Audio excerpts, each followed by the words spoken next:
Olá, boa noite a todos e todas. Boa noite. Oi, boa noite, todos, todas. Olá, boa noite, tudo bem? Acho que a gente está no ar agora, né? Oficialmente no ar. Bom, gente, acho que a gente pode iniciar, né? A gente tem mais ou menos aí umas 15 pessoas já acompanhando a transmissão. E conforme a transmissão também vai avançando, as pessoas vão entrando, né?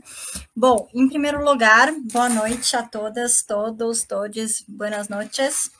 A gente está, então, começando, né, o ciclo de atividades pensadas, né, de mesas pensadas para a semana de recepção dos calores de Relações Internacionais e Integração de 2021.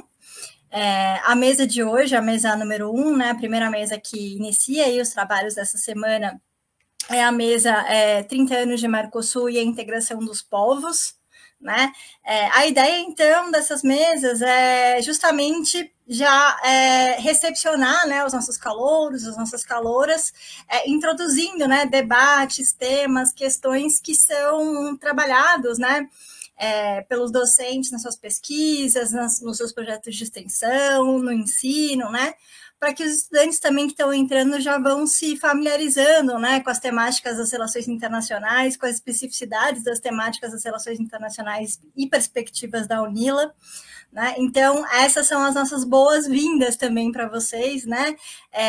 E desde já agradecer aqui a professora Paula Fernandes, a professora Suelen Oliveira, o professor Lucas Mesquita, pela disponibilidade de estar essa noite aqui com a gente, né? É um prazer muito grande ouvir vocês e compartilhar aqui essa mesa com vocês, né? Antes da gente passar já para os debates, né, para as questões, eu vou apresentar, então, né, os participantes, o participante e as participantes da mesa de hoje, tá? Começando aí por ordem alfabética, né? O professor Lucas Mesquita é docente do curso de graduação em Relações Internacionais e professor permanente do programa de pós-graduação em Relações Internacionais da UNILA. É co-líder do Núcleo de Pesquisa em Política Externa Latino-Americana, onde desenvolve pesquisas na área de participação social no Mercosul e nas políticas externas latino-americanas, e também sobre diplomacia digital. Atualmente coordena o Observatório da Democracia na UNILA, um projeto que ele desenvolve em conjunto com o Parlamento do Mercosul, onde ele exerce a função de especialista nas missões de observações eleitorais do Parlamento. A professora Paula Daniela Fernandes é docente do curso de Relações Internacionais desde o ano de 2014. Atualmente lidera o Observatório Social da América Central e do Caribe, e co-coordena o Grupo Interdisciplinar de Estudos e Pesquisas sobre Capitais Transnacionais, Estados, Classes Dominantes e Conflitividades na América Latina e Caribe, o GPA-TALC.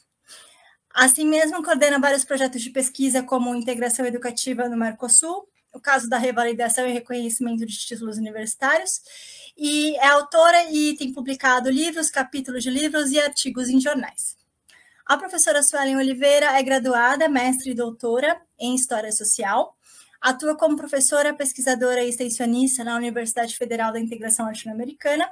Seu trabalho enfoca os saberes e as práticas da integração ambiental em regiões transfronteiriças, especialmente a trinacional, Foz do Iguaçu, Cidade do Leste e Porto Iguaçu, analisando a territorialização dos Objetivos do Desenvolvimento Sustentável, os ODS.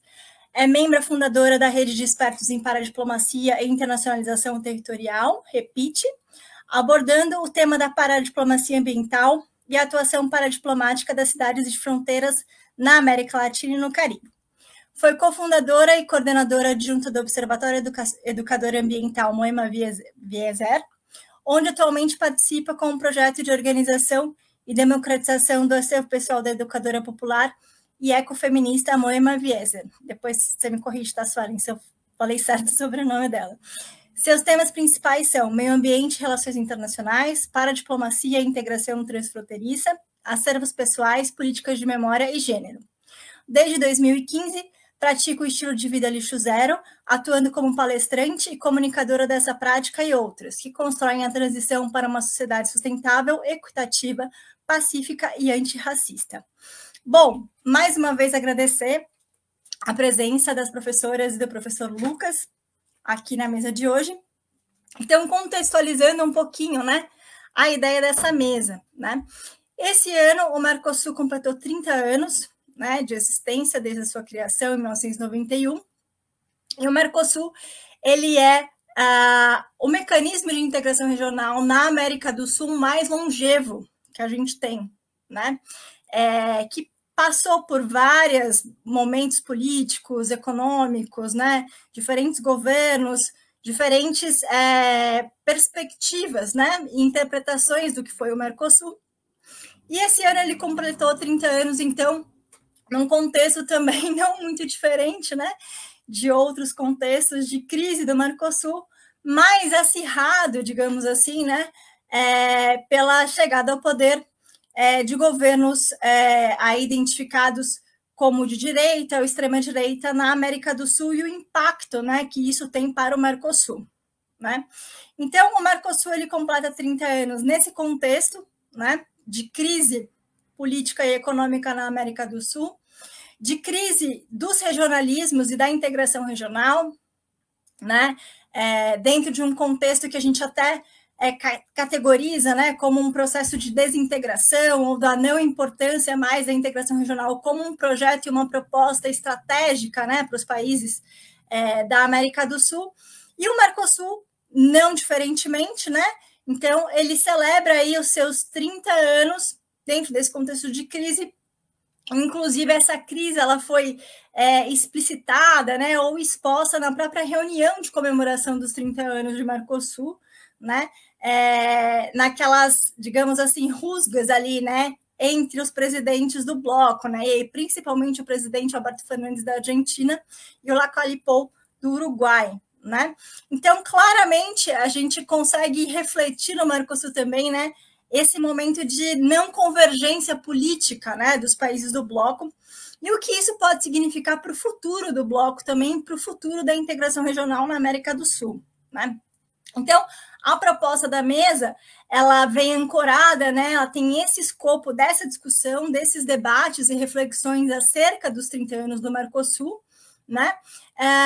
E pensando o Mercosul também, para além só do que ele previu ali, né, no seu momento da sua criação, né, um mecanismo de integração econômica, mas um mecanismo de integração também que ao longo do tempo foi sendo ressignificado, né, foi tendo a sua agenda ampliada, dilatada, a sua participação também dilatada, né, e que o que isso significa, o que isso significou também para a integração pensada de baixo para cima, né, ou desde abaixo, né, ou seja, o Mercosul pensado também como um mecanismo de integração dos povos, né, não só de economias ou de estados, né. Então, acho que todos esses debates, todos esses elementos, eles surgem, né, eles trazem pontos aí para a gente pensar, né, refletir sobre esses 30 anos de Mercosul, né. Então, a proposta da mesa ela vem muito nesse sentido, né? A gente está utilizando a questão do Mercosul e dos seus 30 anos para discutir a integração regional mais ampliada também, né? E contando, então, com a experiência, né? E as pesquisas dos professores aqui convidados, né? Então, para a gente iniciar os trabalhos aqui dos nossos debates de hoje, eu queria propor uma pergunta geradora, né, para a gente iniciar aqui a nossa conversa, que é ouvir um pouquinho de vocês três, né, e aí cada um tem mais ou menos de 10 e 15 minutos para expor, né, qual o balanço que vocês fazem sobre esses 30 anos de Mercosul? Né, que pontos que vocês destacariam, que elementos que vocês considerariam importantes, né, de serem considerados em relação a esses 30 anos do bloco, né? Então, essa seria a primeira pergunta aí que eu coloco para vocês, para a gente começar a debater essa questão. Acho que a gente pode seguir, então, também essa ordem alfabética, né? Lucas, Paula e Suelen. Então, Lucas, mais uma vez agradecendo a sua participação, né? Inicie e passo a palavra para você, então. Qual que é o balanço que você faz sobre os 30 anos do Mercosul?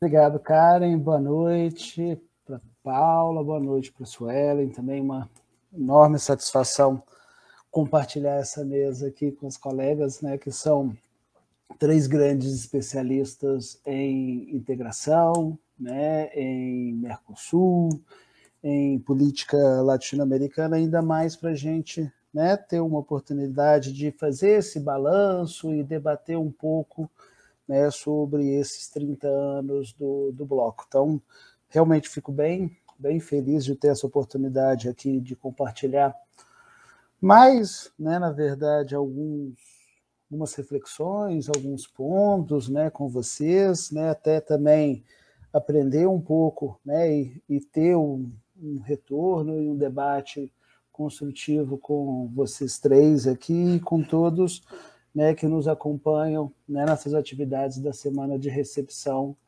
do curso de Relações Internacionais e Integração aqui da UNELA.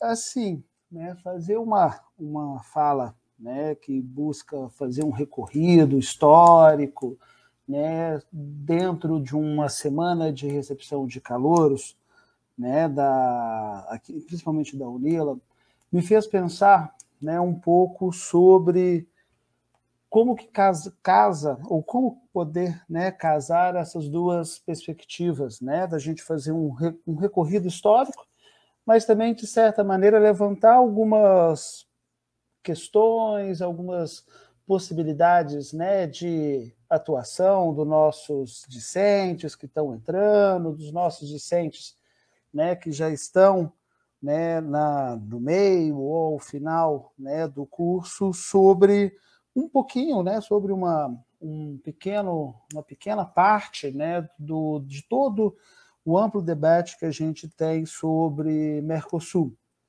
Né? Então, o que eu vou tentar fazer aqui como, né, introdução a esse debate, né, nesse tempo que me foi concedido? Eu vou tentar, né, trabalhar aqui com vocês, né, e apresentar para vocês alguns questionamentos, ao mesmo tempo que faço esse recorrido histórico, sobre duas questões que estão muito relacionadas, né,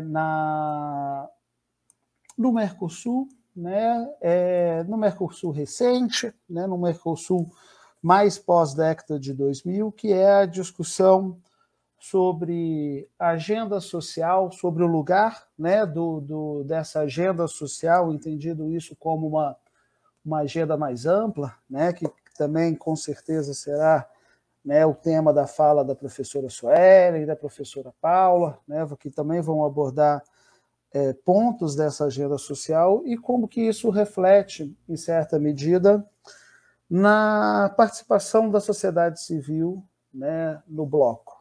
Eu acho que a importância disso, né, da gente pensar essas duas chaves, é justamente trazer, né, e compreender o processo de integração regional do Mercosul, ou, né, em especial do Mercosul, também como um espaço de atuação e compreender o próprio papel da atuação, né, do indivíduo, do cidadão, né, do estudante, do pesquisador, da pessoa, né, na integração regional. Né? Porque quando a gente coloca o tema da integração regional, como a professora Karen colocou no começo, na fala introdutória dela, eu acho que é muito importante a gente pensar, né, que a integração regional e todo o processo, principalmente aqui no âmbito do Mercosul nos últimos anos, né, tem um papel também muito importante na formação do que a literatura chama de uma cidadania regional,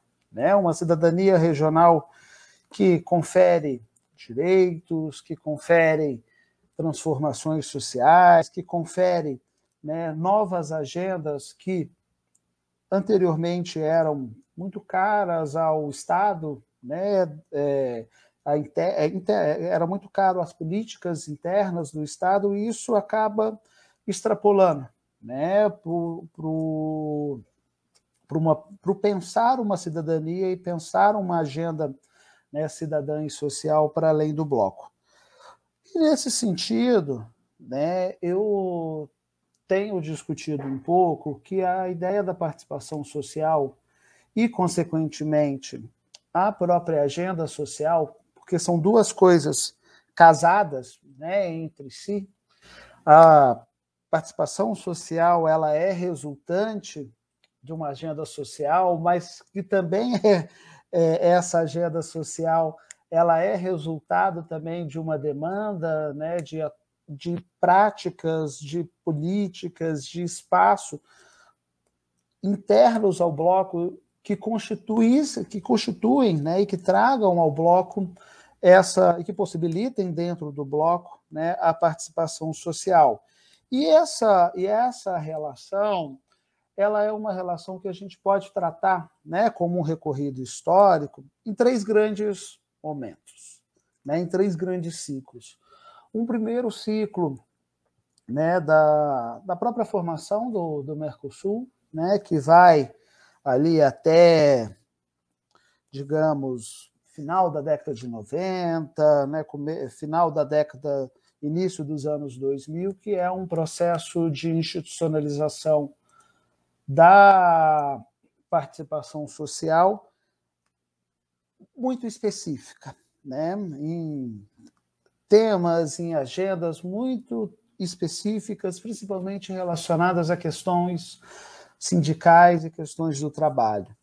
Um segundo momento, né, acompanhando aí uma virada, né, política regional que a gente, na literatura, e que a gente, né, conhece como a onda rosa latino-americana, ou os governos, né, progressistas, pró-integração regional, que avançam e muito, né, no entendimento de uma integração regional muito mais ampliada e que traz consigo, né, pela própria característica política de composição desses governos, de composição, né, dos partidos que estavam à frente desses governos, a sociedade civil vem, né, para também esses espaços da integração regional.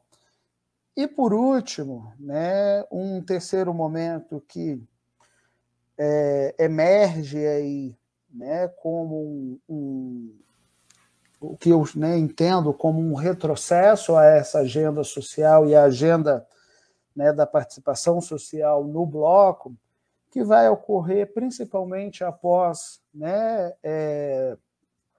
ali o governo Macri, o governo Ábido, o golpe, né, a presidenta Dilma aqui no Brasil, que vai caracterizar uma emergência de governos, né, de direita, de governos anti-integração regional, como no caso do Brasil, né, declaradamente, né, anti-integração regional e anti-participação social, que, de certa maneira, vai trazer um retrocesso, né? E assim, até para não me delongar, né, muito sobre, né, o processo como um todo, eu acho importante a gente demarcar pontos, né, para essa primeira rodada, essa primeira fala, que são importantes da gente pensar esse caminho de qual e pensar esse caminho e pensar como que a sociedade civil, né, ela tem um papel predominante no processo de integração regional.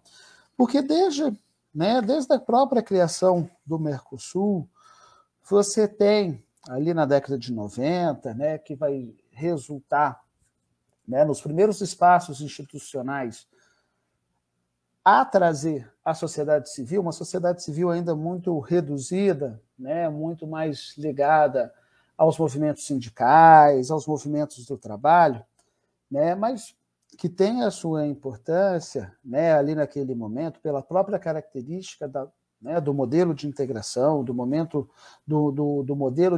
né, proposto especificamente no Mercosul, mas que traz, né, ao Mercosul, a partir principalmente de movimentos organizados, né, movimentos sociais organizados no âmbito latino-americano, que incorporam e passam a influenciar, né, e a demandar dos governos nacionais a criação de espaços que a sociedade civil pudesse ser ouvida, né, no âmbito do Mercosul. O primeiro, grande, né, marco desse caso é justamente, né, a criação de um SGT, né, na estrutura institucional do Mercosul, voltado às questões de trabalho, segurança social, e que nascem dessa demanda, né, desses grupos sociais, principalmente os grupos, né, dos movimentos sindicais. E, com isso, você começa a ter um processo aí que vai sendo ampliado, né? É justamente nessa década de 90 que você tem o tema da saúde, o tema do meio ambiente, o tema, né, da representação política, né, através do CPC, que posteriormente vai resultar no Parlamento do Mercosul, sendo iniciado. Posteriormente a isso, né, a gente tem uma ressignificação da integração regional e, consequentemente, inclusive das agendas, né, com aquilo que a literatura chama do consenso de Buenos Aires, né, você tem uma incorporação de uma agenda social, né, no Mercosul, que vai, né, inclusive também acompanhando movimentos ali do final, do início da década de 2000, né, com uma elaboração, com um aumento, né, da agenda social da integração regional. Então, nesse momento, você tem grupos internos aos estados que passam a atuar, né, de forma internacional nesses espaços e demandar dos seus governos e demandar dentro da própria estrutura, né, do Mercosul a criação de uma série de instâncias que pudessem, né, incorporar essas pautas. Então, nesse momento, você tem, né, temas como agricultura familiar, direitos humanos, questões de mulheres, raça, agenda de meio ambiente, agenda de educação, né, agenda de raça, agendas sociais emergindo e vão se criando vários espaços, né, tanto do ponto de vista da participação dos governos, né? Então, assim, nesse momento a gente tem reuniões de ministros de Estado nessas temáticas e também, né, vai resultar numa série de criação, numa série de instituições, de espaços no Mercosul especializados nesse debate, né? Então, nesse momento você tem a criação das cúpulas sociais do Mercosul, que vão durar, né, até o golpe, né, no Brasil, até 2015. Você tem a criação de estruturas institucionais no próprio Mercosul, né, que potencializam e garantem uma participação, né, da sociedade civil, como a Unidade de Participação Social, o alto representante geral, né, do Mercosul, que buscava esse diálogo, e, consequentemente, né, a criação, né, do Instituto Social do Mercosul, do IPPDH. Né? Então, esse momento é um momento duplo, né, que você tem uma ampliação da agenda e uma ampliação da participação social. Né? E, só, né, para finalizar, que eu já vi que eu estou passando um pouquinho aqui do meu tempo, eu acho que é importante a gente trazer, né, que toda essa estrutura institucional de participação e de temas e dessa agenda social, ela, de certa maneira não, ela é fragilizada, né, nesse momento histórico que nós estamos vivendo, por esses governos, né, que estão, né, ou que tiveram, como o caso, né, do governo Macri, do Lacade, né, o Mário Abdo ainda continua potencializado, né, aqui no caso do Brasil pelo governo Bolsonaro, que vão reduzir ou vão acabar, né, com essa prática ou com essas agendas, né, do Mercosul social na sua atuação, né, no política ao bloco. Né? Há, inclusive, um discurso de uma retomada de um modelo de integração a partir só do modelo econômico, de forma muito pontual, em pautas muito específicas, que acabam, né, retrocedendo em tudo, em todos esses esforços que foram feitos e impedindo, inclusive, a participação, né, da sociedade civil e uma ampliação dessa cidadania no bloco. Né? Então, assim, para a gente, né, começar esse diálogo, eu acho que o importante é a gente pensar, né, como eu coloquei lá no começo, como, né, que a gente aqui, a partir da UNILA, das nossas experiências, né, a partir da nossa atuação como docentes, como discentes, né, podemos pensar essa integração regional como um espaço capaz, né, ou uma política que pode potencializar, ou que pode ser potencializada, né, a partir das nossas ações enquanto cidadão, enquanto corpo docente, enquanto corpo discente, enquanto universidade, né, para garantir justamente essa agenda social que avança, né, e que constitui um importante marco aí nessa Constituição, né, de direitos e de cidadania no bloco. Então, Karen, obrigado pela oportunidade, obrigado a Paula, obrigado a Suelen pela atenção e fico aí à disposição para a gente poder conversar. Obrigado. Obrigada, Lucas. Bom, então passo a palavra agora para a professora Paula, né? Paula, então a ideia é que você também responda a mesma pergunta, né? Qual que é o balanço que você faz desses 30 anos de Mercosul? Bueno, primero que todo, buenas noches a todos, todas. Quería agradecer el convite de la coordinación para participar de este espacio junto con el profesor Lucas, la profesora Suelen. Un gusto poder estar participando de este momento y de la semana de recepción de los y las calouros, caloures.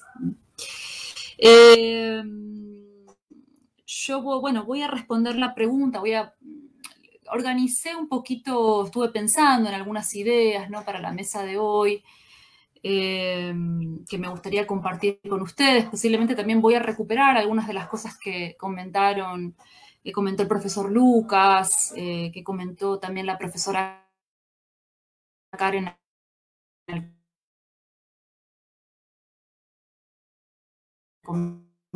Que trabajamos específicamente problemáticas muy particulares, ¿no?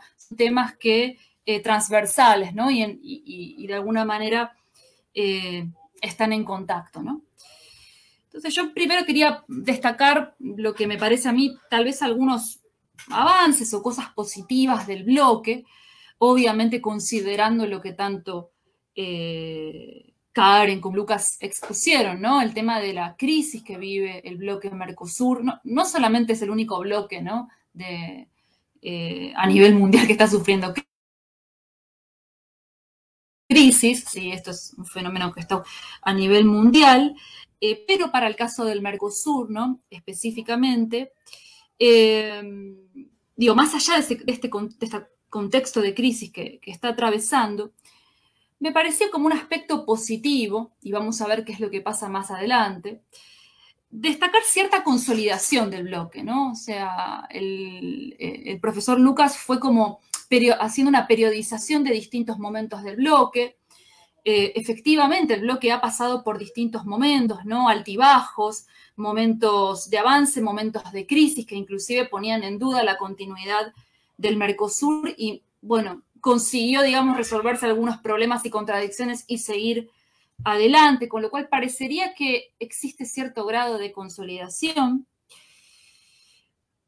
Parecería también que hay cierto grado o se ha generado a partir del Mercosur lo que podríamos llamar de una especie de identidad regional, en parte también generada por estas instituciones también que mencionaba el profesor Lucas, más desde abajo, que tienen que ver más con la sociedad civil, ¿no? Y en relación con esto, el Mercosur ha conseguido desarrollar una estructura compleja, ¿no? En el sentido de que cuenta con una estructura institucional muy amplia que no se reduce solamente a lo económico, ¿no? Porque el Mercosur surge principalmente como un bloque que tiene objetivos económicos, ¿no? De reducción de aranceles, de conformar una unión aduanera, pero digo, más allá de este origen, consigue diversificarse institucionalmente y tener, digamos, una organización bastante compleja, formada por distintos órganos, subórganos, grupos, subgrupos, reuniones, es decir,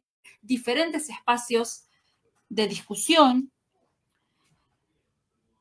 La aprobación de diversos acuerdos a nivel del Mercosur que en muchos casos han sido legislados por los parlamentos de cada una de las naciones que componen el bloque, con lo cual se ha conseguido avanzar en esas materias de diverso índole económico, político, ¿sí? Educativo. La conformación del Parlasur, que más allá de las limitaciones que tiene, constituye también un avance del Parlamento Suramericano. Y también, ya para el siglo XXI, ¿no? Y en el contexto de los gobiernos progresistas, ¿no? La propia conformación de las universidades de integración, y específicamente el caso de la UNILA, que si bien es una universidad federal, una universidad brasileña, ¿no? Tiene un objetivo integracionista, ¿sí? Focado principalmente al espacio mercosulino, pero que se amplía a toda América Latina y el Caribe, ¿no? Entonces, estos fueron, digamos, me parece que son cosas interesantes para destacar como aspectos positivos, pero claro, ¿no? Estamos en un escenario regional e internacional que fragiliza al mismo tiempo muchas de estas conquistas que también el profesor Lucas mencionaba, y en este sentido, me parece que hay tres cuestiones, ¿no? para pensar, para considerar. Yo voy a profundizar sobre todo en uno de estos temas, de estos ejes, que es la cuestión política, es decir, cómo, según la característica de los gobiernos de turno, es cómo se da la dinámica al interior del bloque, es decir, hemos tenido momentos de gran aproximación, por ejemplo, en el contexto de los gobiernos progresistas, pero, ¿no?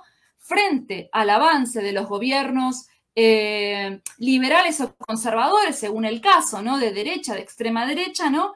El Mercosur vuelve a fragilizarse. Tenemos como un segundo eje, ¿no? Que presenta también un gran desafío para el bloque, la cuestión medioambiental, que seguramente la profesora Suelen va a poder profundizar en este tema, y la cuestión económica, ¿no? Y cuando me refiero a la cuestión económica, me estoy refiriendo a la dinámica capitalista, ¿no? Que de alguna manera no puede ser reducida solamente a una cuestión económica, ¿no? Atraviesa la vida social, y no solamente social, natural, ¿no?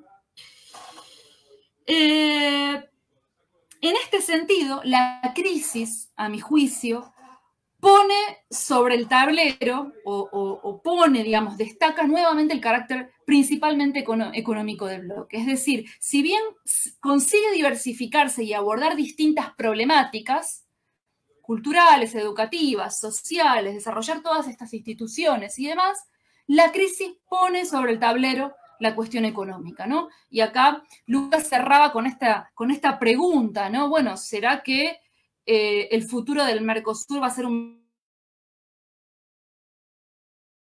Mercosur principalmente económico, comercial, y van a continuar, digamos, estas instituciones digamos, y fortaleciéndose, o se va a cerrar solamente en la cuestión económica, ¿no? Bueno, esta es una de las grandes interrogantes, una de las preguntas que tenemos, ¿no? Y la cuestión económica al mismo tiempo presenta, ¿no? una cuestión, diría yo, contradictoria. Puede ser un elemento positivo en el sentido que, según la coyuntura, puede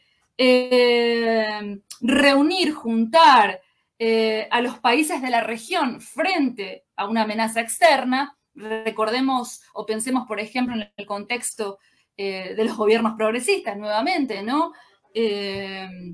La lucha, digamos, no solamente de los gobiernos, sino desde abajo principalmente, ¿no? Que después es retomada por las agendas, ¿no? de los partidos, de muchos partidos políticos, de los gobiernos de aquel momento, ¿sí? Para luchar contra el ALCA, el Área de Libre Comercio con los Estados Unidos, ¿sí?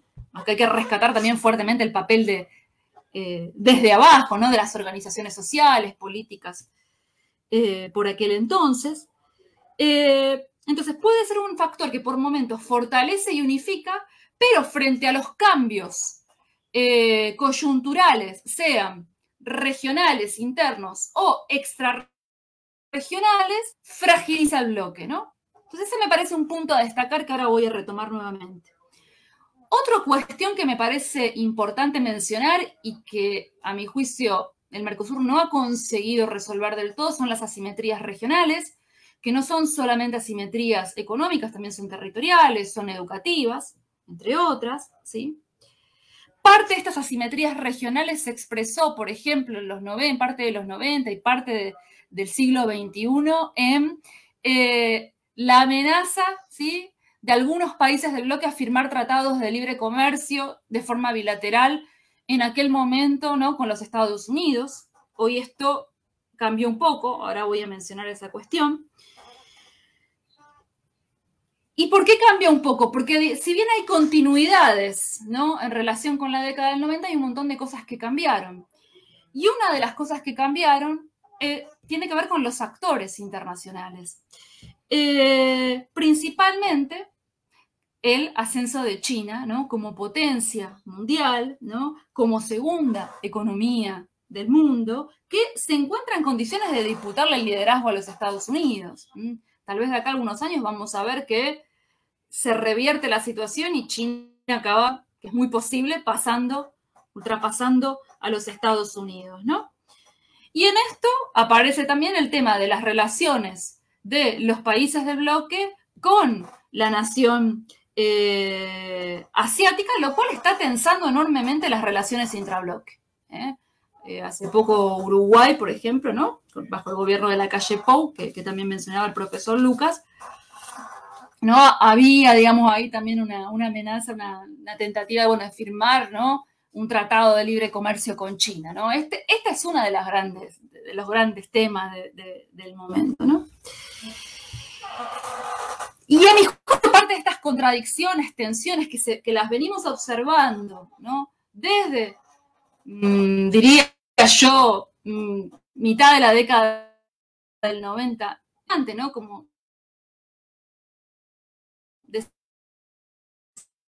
decía, a mi juicio esto tiene que ver con causas más profundas que hacen que el Mercosur tenga estos momentos, estos altibajos, estos vaivenes, que se presenten estas contradicciones, momentos de proximidad y de resolución de problemas y momentos de fracturas o de fragilización, y que tiene que ver, por un lado, con el carácter dependiente de los países que conforman el bloque, con la disputa interimperialista, la disputa entre las grandes potencias, y no me estoy refiriendo solamente al papel de Estados Unidos y China, que obviamente, ¿no?, hoy son las dos grandes potencias en cuestión, pero digamos, también me estoy refiriendo a algunos países de la Unión Europea, me estoy refiriendo a Rusia, digamos, que si bien puede ser considerada una potencia más segundona, es una de los países también que forma parte de esta disputa interimperialista. Las matrices productivas de nuestros países, que son principalmente primario exportadoras, ¿sí? Bueno, Brasil tiene una mayor diversificación, Argentina un poquito más, pero menor y muy poco, sí, algo consiguió revertir durante los gobiernos progresistas, pero hubo un retroceso, bueno, en fin, esa es otra cuestión. Y el accionar de las burguesías locales, ¿no? Obviamente considerando su diversidad, ¿sí? No es un grupo homogéneo, hay diferencias y hay contradicciones en este sector, ¿no?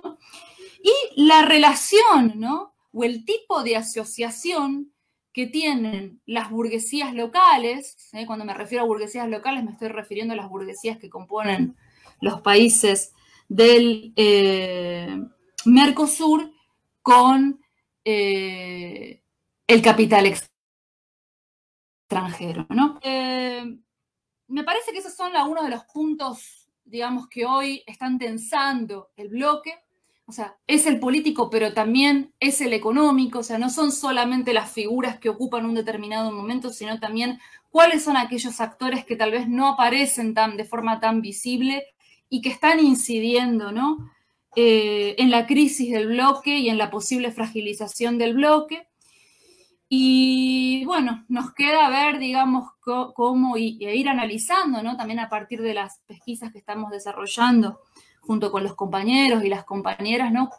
¿Cuál va a ser el devenir de el Mercosur que esperemos se revierta? Yo voy a cerrar acá para no robar más el tiempo y darle la palabra a la profesora Suelen, y más adelante podemos retomar algunas cuestiones que mencioné en la presentación. Muchas gracias, Karen. Gracias también, Lucas, Suelen. Muchas gracias, Paula. Bom, então, para a gente terminar essa primeira rodada, né, passo a palavra então para a professora Suelen. Suelen, a mesma pergunta, né? Qual que é a sua perspectiva, a sua análise desses 30 anos de Mercosul? Boa noite a todos, todas e todes. Sejam bem-vindos à UNILA. Queria agradecer muito o convite da professora Karen. Para mim é um motivo de muita felicidade estar aqui hoje com vocês e principalmente com meus colegas, professora Paula, professor Lucas Mesquita. E o bom de ficar assim, por último, né? Porque muitas questões já foram abordadas, muito bem abordadas. Então, eu vou trazer um pouquinho mais de uma visão histórica, um pouco mais crítica, né? Com base em alguns fatos da história da integração que foram descobertos recentemente, né? Também pela historiografia dos nossos países aí que compõem o Mercosul. E eu queria retomar, né? Assim, começar a minha fala lembrando que, assim, às vezes a nossa memória histórica, né, ela é curta, né, e seletiva também. Isso tem a ver com a própria noção de memória e de história, né? A memória, ela é esquecimento e lembrança, sempre esse jogo. E aí, eu queria começar lembrando, né, como historiadora, que o Mercosul, ele pôs fim às rivalidades entre Brasil e Argentina. E quando a gente destaca isso como um ponto positivo, isso não é pouca coisa, né? Pensando aí que recentemente a gente descobriu, o professor Matias Spector é um dos internacionalistas que trouxe bastante dados sobre a tensão que havia na época da ditadura entre Brasil e Argentina, inclusive a possibilidade de se desenvolver, né, a bomba atômica para usos pacíficos, né?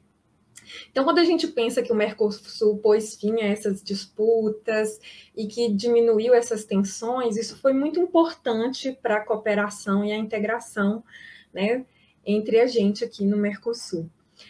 E aí eu também queria pensar, né, que a professora Paula, o professor Lucas trouxeram as questões econômicas, né? E aí, quando a gente olha, embora a gente tenha a discussão das assimetrias, do que a gente ainda precisa consertar em termos de arranjos econômicos das cadeias produtivas, eu queria destacar também, até tema da professora Karen, né, de pesquisa dela, que quando a gente olha para a integração da infraestrutura, de questões que subsidiam a maior atividade econômica que sustenta o Mercosul, que é o agronegócio, a gente vê muitos avanços, né? Isso é uma questão que por muitos é visto como positivo, mas para a gente que tem uma visão um pouquinho mais crítica, né, a gente olha aí a partir desses, como uma das causas dos grandes entraves que a gente tem para alcançar a cidadania regional, né? Porque quando a gente pensa num bloco regional de integração, é claro que a gente quer chegar, né? A gente, dessa visão mais crítica, a gente sonha, tem essa utopia de que a nossa integração seja uma integração solidária, uma integração dos povos, que alcance e ajude os nossos países a completarem, né, o exercício democrático e também dos direitos, né, sociais, principalmente dos territórios transfronteiriços, né? E aí acho que cabe a gente pensar aqui que o Mercosul, ele existe, a integração regional, né, ela é histórica, ela existe muito antes do Mercosul, em função dos processos históricos de formação da região que a gente chama, né, que hoje, atualmente, é a Bacia do Rio da Prata. Então, quando a gente volta lá no período colonial, né, esses territórios aqui, né, da América do Sul, eles sempre tiveram integrados, muito antes da construção dos estados nacionais, né? Então, quando a gente pensa lá nesse passadão, né, que as famílias estavam integradas, principalmente pelas atividades econômicas, né, pelo gaúcho, pela formação econômica do gaúcho, mas também pelo contrabando de prata do Peru, né? Então, essa rota, o Rio da Prata sempre foi aí também uma rota de contrabando, não só de prata, mas também principalmente de escravos. E aí eu vou trazer aqui uma questão, né? Por exemplo, eu sempre me perguntava por que é tão difícil a gente fazer a integração social no Mercosul? Porque essa integração requer que cada um dos países que compõem o bloco reconheça e faça a reparação histórica em relação às identidades, às classes que foram excluídas desse processo de construção do Estado-nação, né? Então, por exemplo, quando a gente pensa no caso do Brasil, né? O Brasil aprovou lá em 1831 uma lei que ficou conhecida como a Lei para Inglês Ver, porque ela garantia que, a partir daquele momento, o Brasil não iria mais importar escravos, né? E que todo escravo que pisasse no solo brasileiro poderia alcançar a liberdade. Essa lei não funcionou, o tráfico aumentou depois disso, e por isso que ela ficou conhecida como Lei para Inglês Ver. Mas, com base nesse conhecimento, muitos escravos do Brasil fugiam para os nossos vizinhos, acessavam o solo livre e voltavam de novo para o Brasil, iam às embaixadas da província Cisplatina, da região do Sul, e requisitavam a sua alforria, né? Então, esse trabalho é da professora Keila Grimberg, historiadora da Unirio. Ela estudou, né, essa história aí das fronteiras com o Mercosul. E aí ela traz um trecho de um dos primeiros diplomatas da Secretaria dos Negócios Estrangeiros, que ele fala que ele dá ordem para os diplomatas que estavam nos nossos vizinhos, dizendo que se esses cidadãos africanos aparecessem lá pedindo a liberdade, que eles não poderiam ser atendidos, porque eles não eram considerados cidadãos brasileiros. Então, quando a gente olha para o passado, parece que isso está muito distante, mas em termos de história e do que a gente chama de geopolítica dos ressentimentos, né, isso constitui uma memória que continua, né, que está aí no nosso presente, né? Então, a gente tem esses desafios internos que precisam, né, ser alcançados para que a gente possa aí ampliar a cidadania dentro do Mercosul também. E aí, nesse tema da geopolítica dos ressentimentos, a gente também não pode esquecer da Guerra do Paraguai, né? E lembrar que Brasil e Argentina têm uma dívida, né, de reparação e de justiça histórica com o Paraguai. É claro que a construção da Itaipu já contribui um pouco, né, para essa questão, mas a gente que vive aqui na fronteira, né, vocês que vão ter colegas paraguaios, vocês vão ver que em algum momento essas questões identitárias elas vão aparecer, esses ressentimentos vão aparecer, né? Isso está no nosso cotidiano, está na convivência. E se está dentro da nossa universidade, é porque a gente traz isso das nossas existências nacionais, né? Então, assim, eu só queria aqui, não vou entrar muito em detalhe na aula de história, né, gente? Mas só para a gente voltar um pouquinho no tempo, para a gente ter uma visão mais compassiva. Era isso que eu queria, assim, né? Porque, às vezes, quando a gente olha, não é o nosso caso aqui na Unila, né? Que a gente já está num processo de descolonização cotidiano, né? E até, muitas vezes, involuntário, né? Ele faz parte da nossa convivência aqui. Mas não é raro a gente escutar, ler em jornais de notícias, né, uma comparação, ou seja, um olhar para o processo histórico de integração do Mercosul, que exige, né, que ele siga os mesmos critérios, utilizando as mesmas categorias e indicadores de análise que são utilizados para a história da União Europeia. E aí, assim, gente, a União Europeia só conseguiu nascer em função também, né, de 2 guerras mundiais, a rivalidade entre França e Alemanha, né, ali na Europa, entre os Estados-nações europeus, foi tão grande, né, que causou os 2 grandes eventos mundiais, né, de guerras bélicos mundiais que a gente viveu. E foi por causa disso que foram dadas aí as condições de superação desses ressentimentos também lá para essa construção do processo de integração. Então, assim, o Estado-nação ele é muito antigo e superar essas questões, né, nacionais, ela acaba, é um dos entraves que a gente tem para ampliação da integração regional e do exercício da cidadania, né? Então, a nossa história da integração, ela sempre vai ser essa história dos conflitos e desses momentos de integração. Nesse momento, a gente está num momento de conflito, né? Um pouco de incerteza. Mas eu creio que o Mercosul, né, ele vai aí continuar com um processo de integração um pouco diferente do que a gente esperava, né? E principalmente aí entrando, né, no território da paradiplomacia.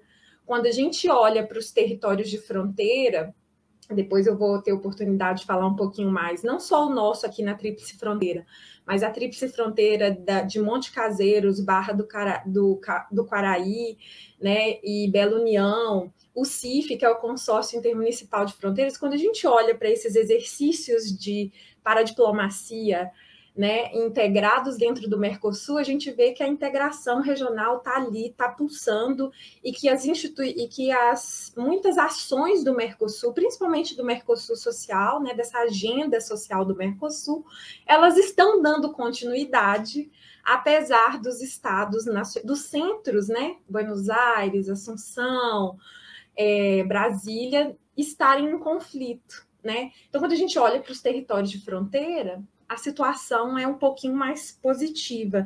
E eu acho que isso faz parte e nos desafia enquanto pesquisadores, e, né, vocês que estão entrando agora no curso de Relações Internacionais, isso é um desafio de pesquisa para a gente, né?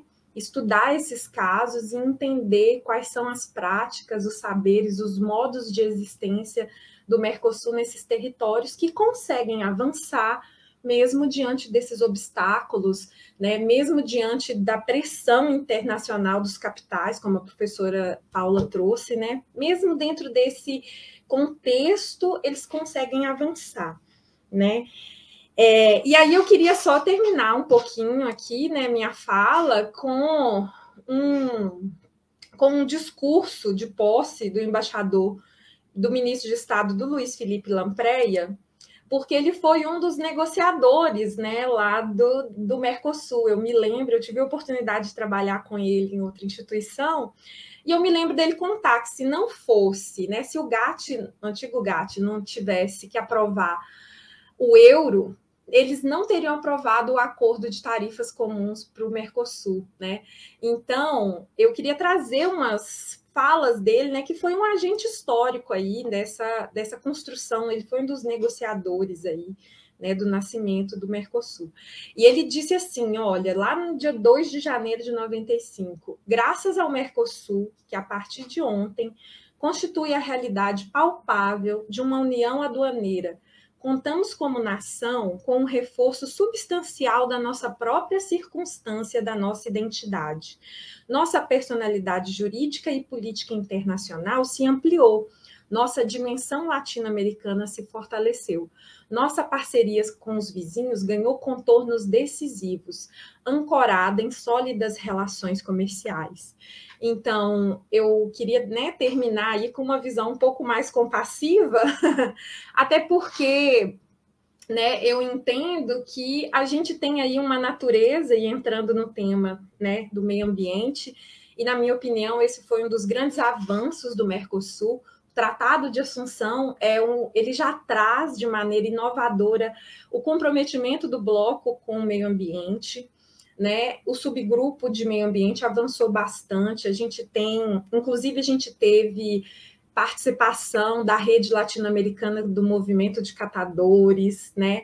Então, os catadores participaram junto com os diplomatas para construir uma política, uma resolução de política de resíduos sólidos comuns ao bloco, né?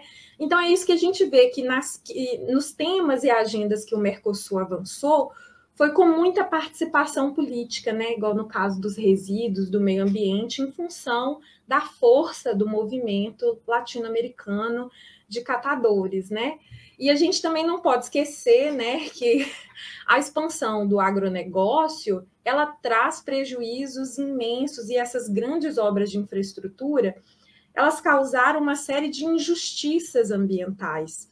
E por isso que a gente tem, né, que lutar para fortalecer. Então, acho que além dos desafios para ampliar a cidadania regional, não tenho dúvidas de que esse é o nosso principal desafio nos próximos anos, porque a economia ela vai movida a esses grandes interesses, né, dos capitais transnacionais, como a professora Paula mencionou, mas o nosso espaço de resistência e de luta tem que ser, né, na área da cidadania regional, na garantia dos direitos transfronteiriços e principalmente na consolidação do regime, do sub-regime do meio ambiente do Mercosul. Por quê?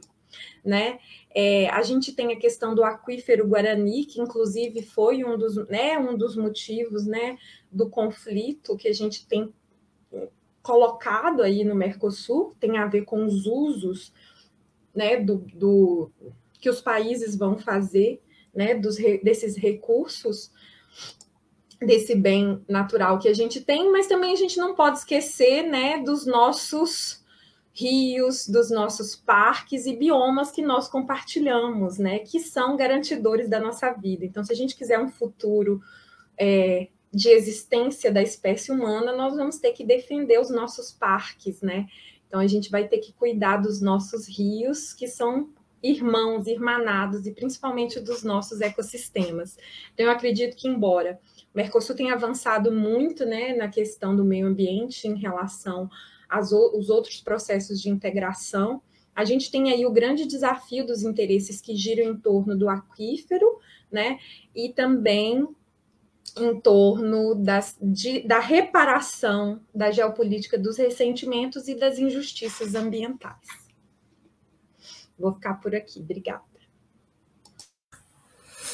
Obrigada, professora Suelen. Bom, acho que a gente encerra, né, essa primeira rodada, essa primeira volta aí, né, na nossa mesa, com visões que são bastante complementares, né, sobre a questão do Mercosul e dos 30 anos do Mercosul, né.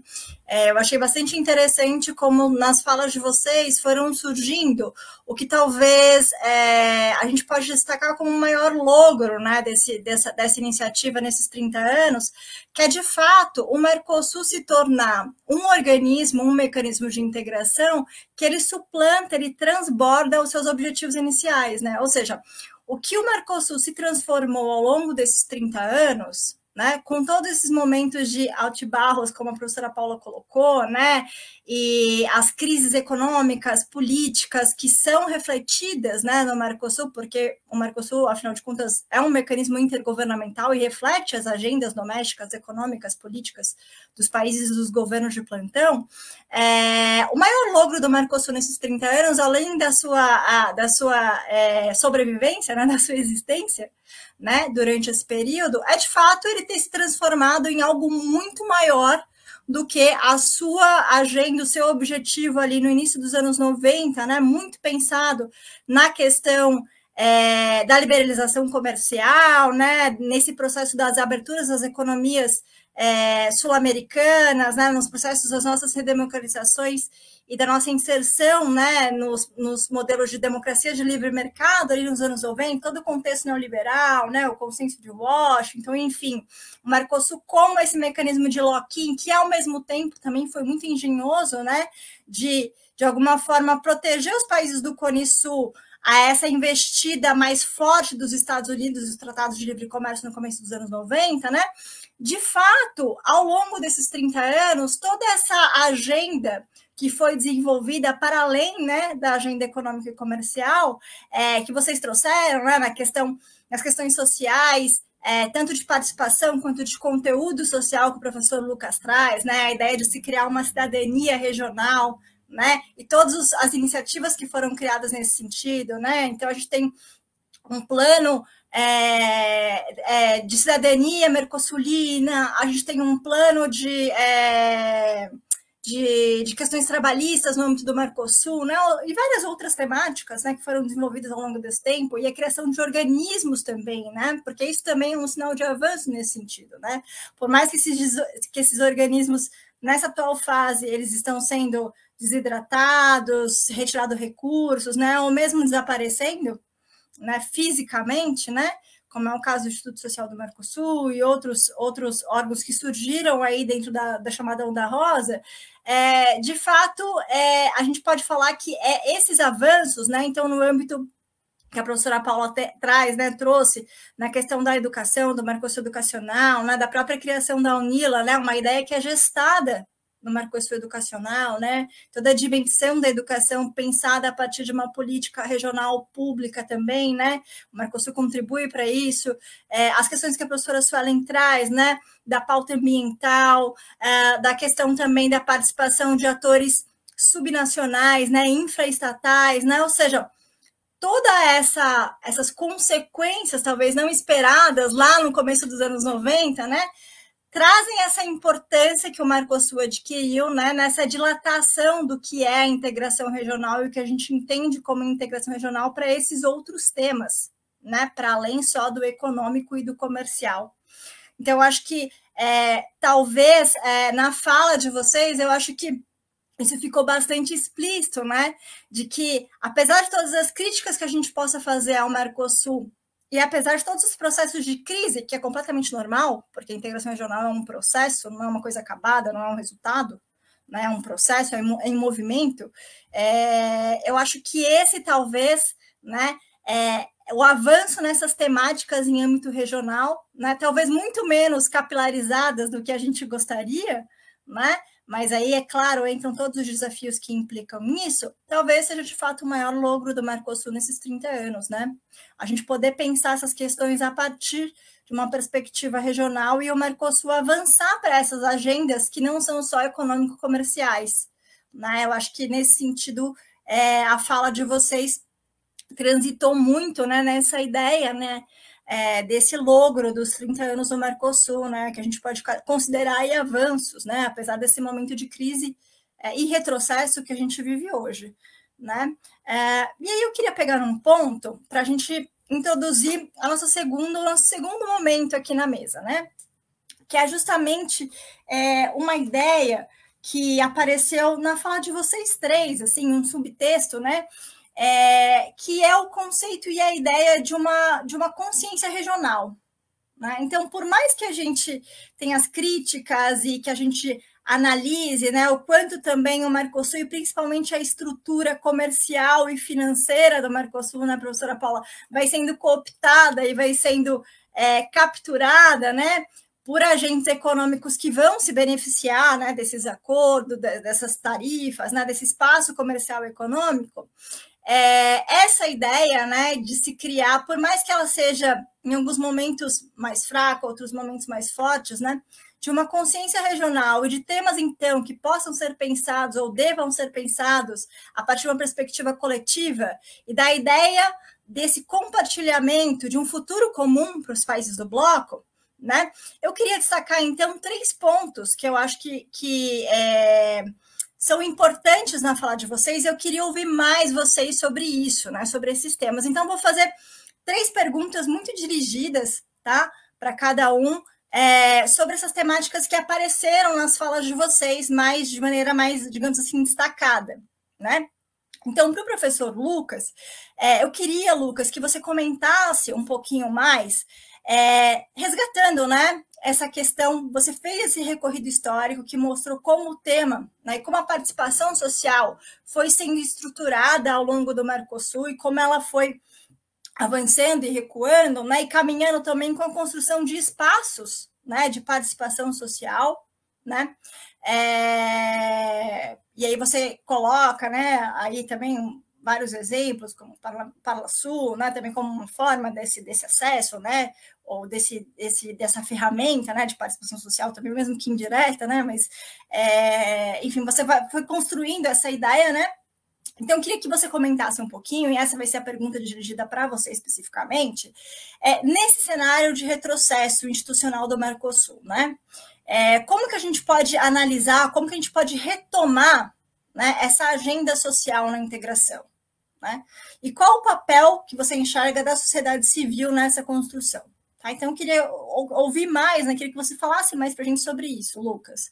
Trazer aí uma dose de esperança para os nossos corações, né? Assim, uma dose de otimismo para a gente pensar nesse Mercosul que a gente quer, né? Então, essa seria a pergunta para você. Eu já vou falar as perguntas para a Paula e para a Suelen também, para elas tomarem nota, para ficar mais dinâmico também aqui o nosso debate, tá? Então, para a professora Paula, Paula, você passou ali, né? Falou da UNILA, também falou da questão da educação, né? No Mercosul.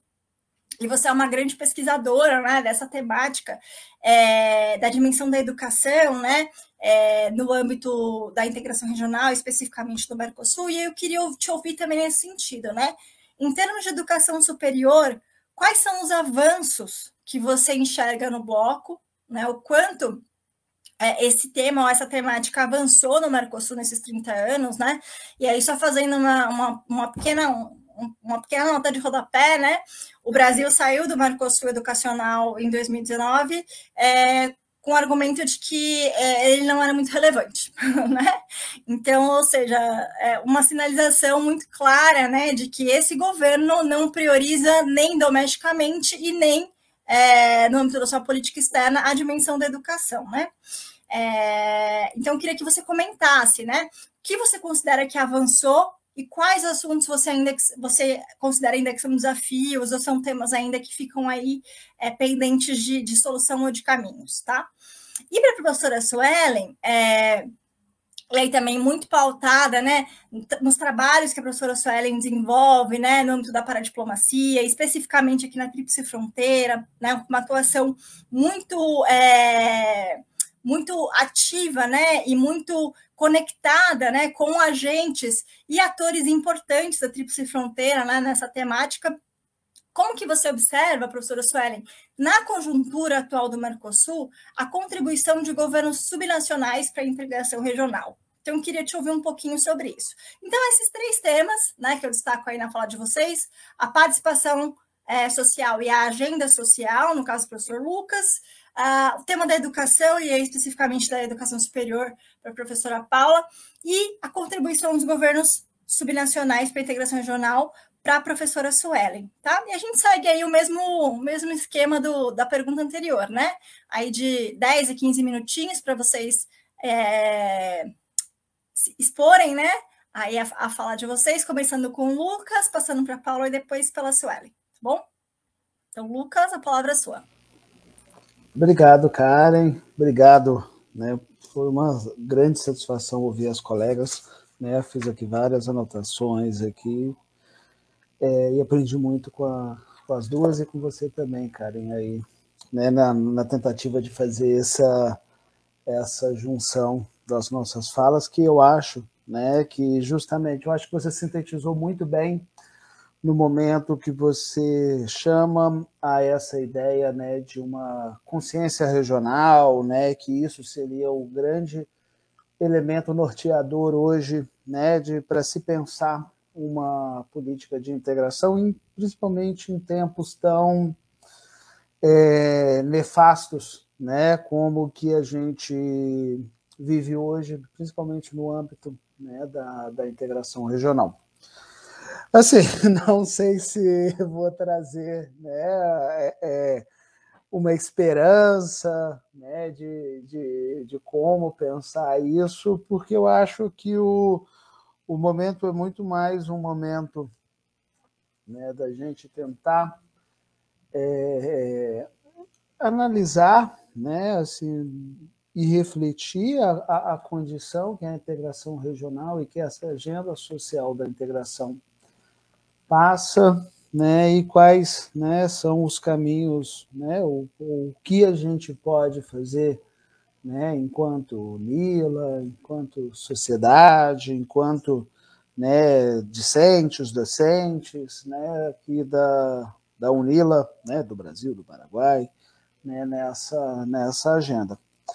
Assim, eu entendo, né, que esse momento, né, que a gente está vivendo agora, ele é um momento de uma crise muito forte, né, de um retrocesso muito grande dessas agendas sociais, né? A gente tem um processo de desconstrução mesmo, né, de toda uma agenda, né, social, uma agenda de cidadania no Mercosul. Você teve, né, recentemente, esse ano, né, um lançamento de um marco, de um documento muito importante, né,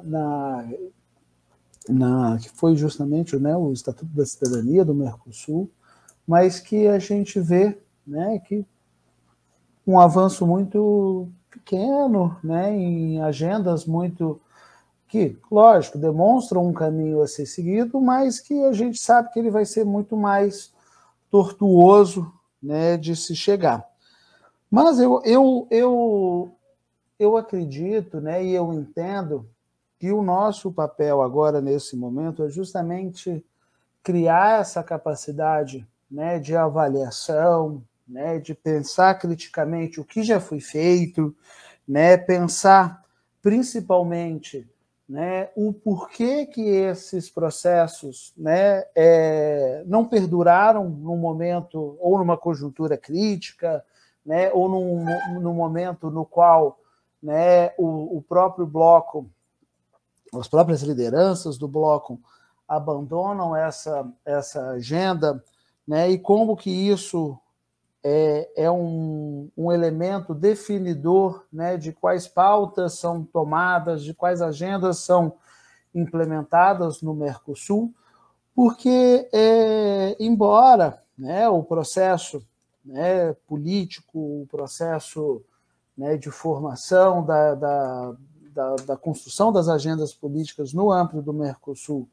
perpassem toda a lógica intergovernamental, eu acho que, do ponto de vista da política da coisa, da política de construção, de retomada dessas agendas, eu acho que o momento, né, é a gente agregar as experiências que foram tomadas no momento anterior e tentar, de certa maneira, né, retomar uma construção, né, dessas agendas de uma forma que ela se garanta e garanta uma sobrevivência, né, apesar, né, dos retrocessos políticos e sociais e, né, que possam ameaçar essas agendas. Então, por exemplo, né, eu acho que, né, o que nós, enquanto Nila, né, fazemos no sentido de pensar, de ser um ator pensante, né, das políticas, né, de integração, seja, né, assim,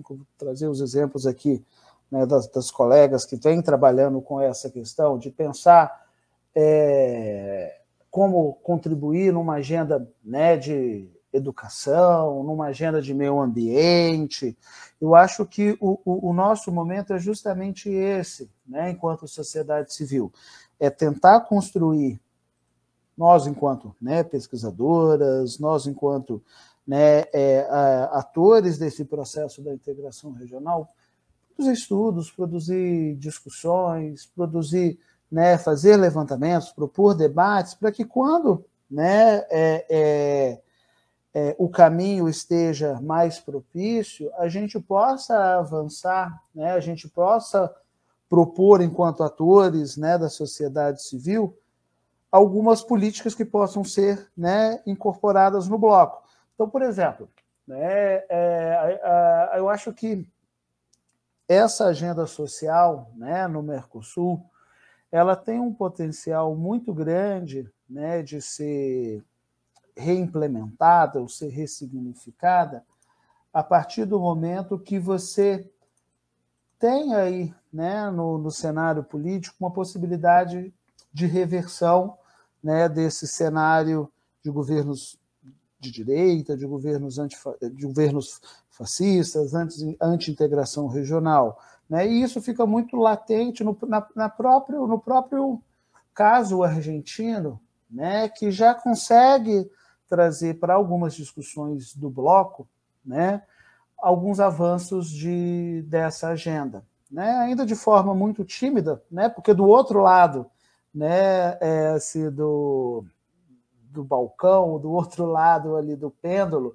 você tem um governo que é amplamente, né, contraditório e amplamente, né, distante dessas pautas, mas é interessante que, por exemplo, você começa a ver, né, na Argentina uma produção, né, a partir do governo, a partir da sociedade civil, de discussões de agendas que vão poder, né, refletir, num momento posterior, na construção de políticas, né, do bloco. Então, por exemplo, você hoje tem na Argentina uma discussão muito forte, né, capitaneada pelo próprio governo, sobre questões de gênero, uma discussão de uma política externa, né, feminista na Argentina, e que, sem sombra de dúvida, isso vai gerar, né, quando, né, numa próxima presidência pro tempore, né, da Argentina, você vai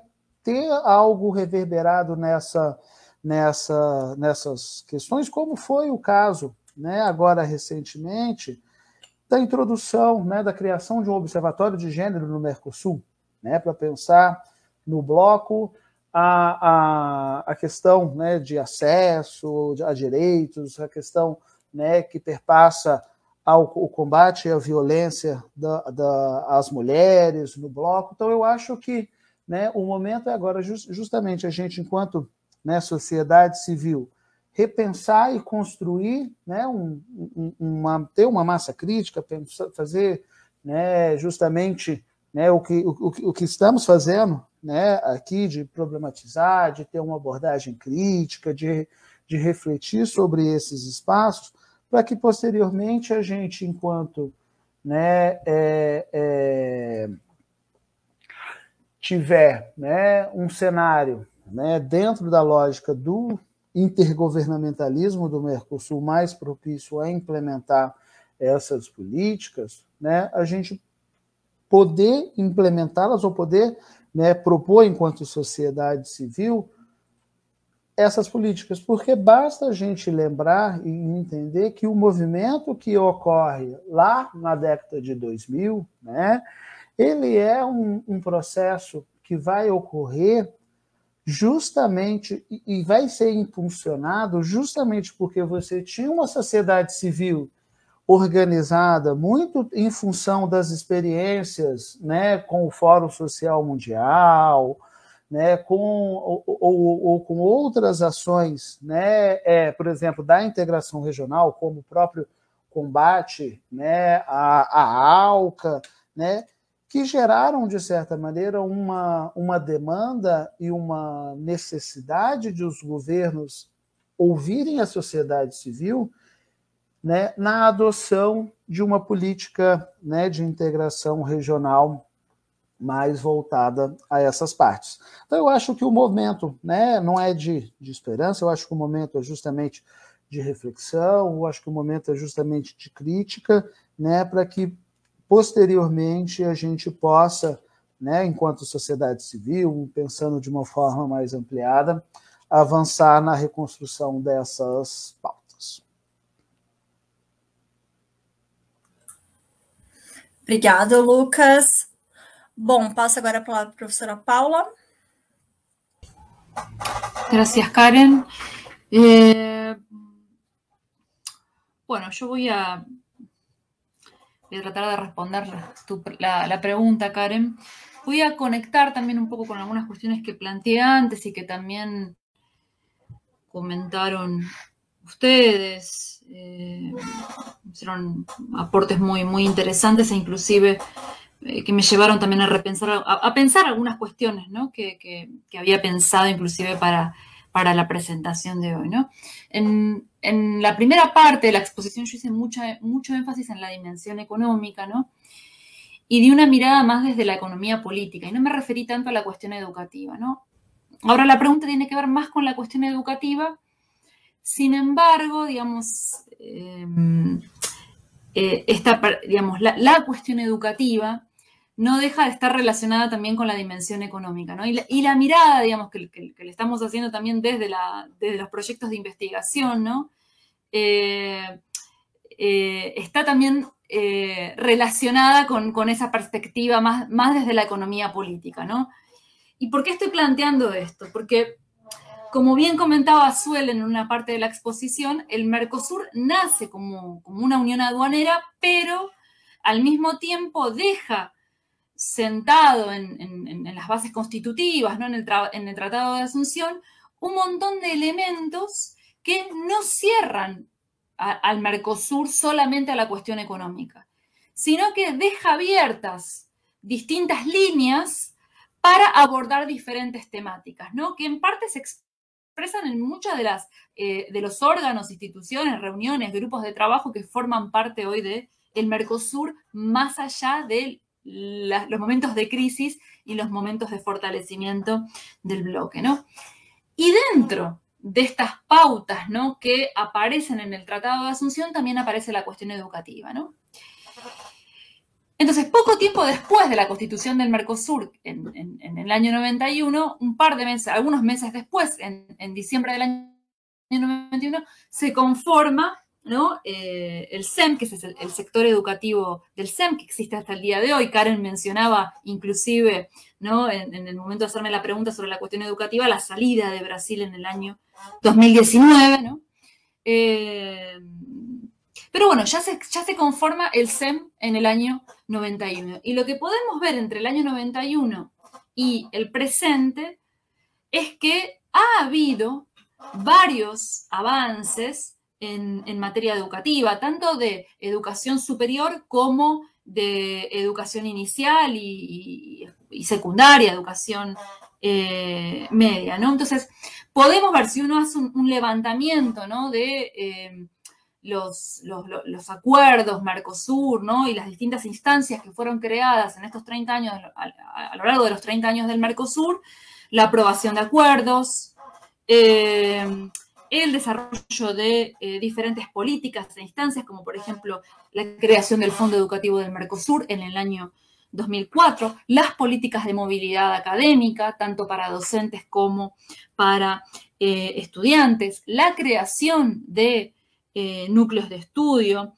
la formación del mecanismo experimental de acreditación, el MELLA, que va a ser el antecedente o la instancia previa a lo que posteriormente va a ser la creación de Arcusur, que es el sistema de acreditación regional de carreras universitarias, que ahora voy a retomar algunas cuestiones sobre esto para hacer énfasis en algunas cuestiones específicas, ¿no? Pero también diversos acuerdos, como mencionaba, acuerdos que, algunos de los cuales están en funcionamiento. ¿Por qué? Porque fueron tratados y ratificados por los parlamentos de los países del bloque, ¿no? Como mencionaban también, el Mercosur es un bloque intergubernamental, ¿sí? No tiene, digamos, el funcionamiento de esa instancia, digamos, supranacionales, como puede existir en otros bloques, ¿sí? Entonces, los acuerdos después precisan pasar por los parlamentos, ¿no? Y acá tenemos algunos acuerdos que están en funcionamiento. De hecho, uno los puede ver en práctica, inclusive en el contexto de la UNILA, precisamente porque la UNILA está formada, ¿no?, por funcionarios y estudiantes digamos, brasileños, pero también internacionales, ¿sí? Muchos de estos acuerdos han necesitado, digamos, se han implementado, como por ejemplo los acuerdos que tienen que ver con la revalidación de los estudios secundarios, que en el caso de los estudiantes internacionales, ¿sí?, o que hicieron el secundario, la escuela, el ensino medio en otros países, ¿sí?, en algún momento van a tener que recurrir a esos acuerdos o tener que hacer los exámenes de reconocimiento de esos diplomas, ¿no? Y estos acuerdos en materia educativa ya comienzan a tratarse en la década de los 90, ¿no? tenemos acuerdos en esta materia que le mencionaba, protocolos, digamos, de integración educacional para la formación de recursos humanos, para la realización de estudios de posgrado en los países del bloque.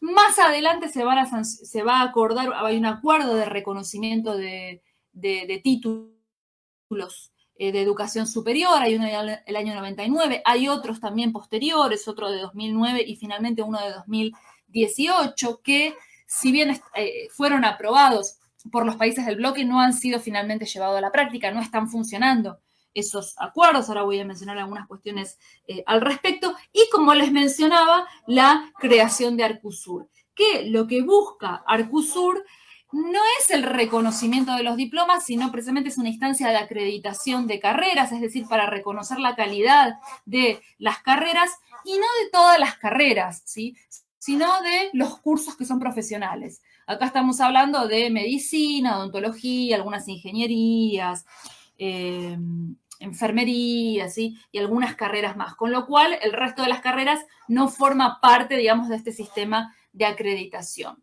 Lo que sí posibilita el sistema de acreditación es que algunos países lo recuperen para simplificar los procesos de reconocimiento de diplomas, ¿no? Y acá me voy a meter con este tema del reconocimiento de diplomas porque es un tema muy importante para el bloque, pero también para nuestra universidad, precisamente por las características que tiene nuestra universidad, que es ser una universidad conformada por funcionarios, funcionarias y estudiantes, ¿sí?, internacionales, ¿sí?, pero también estudiantes, también funcionarios, funcionarias, profesores, investigadores, investigadoras brasileños que también estudiaron en el exterior. Por ejemplo, hicieron posgrado en el exterior, ¿no? Con lo cual el tema del reconocimiento de diplomas es un tema significativo. Pensemos que muchos de los estudiantes que se forman en nuestra universidad regresan después a sus países de origen y en muchos casos tienen que reconocer el diploma, ¿no? Me estoy refiriendo acá, estoy usando el concepto de reconocimiento de forma más genérica, ¿sí? ¿Por qué? Porque después cada país tiene sus procedimientos y denomina a este tipo de trámites que tiene que ver con otorgarle validez a los diplomas emitidos en el exterior, ¿sí?, de otras maneras, ¿no? Pero yo voy a hablar de forma genérica de reconocimiento, ¿no? Entonces, ¿qué es lo que sucede en nuestro bloque? Y acá tenemos una de las grandes limitaciones del bloque, ¿sí?, que tiene acuerdos, pero no ha conseguido hasta el momento avanzar mucho más, y que tiene que ver con que no ha conseguido establecer mecanismos que simplifiquen los mecanismos de reconocimiento de diplomas. Lo cual crea un enorme obstáculo porque cada país tiene sus propios procedimientos, entiende de una forma particular lo que es el reconocimiento de diplomas,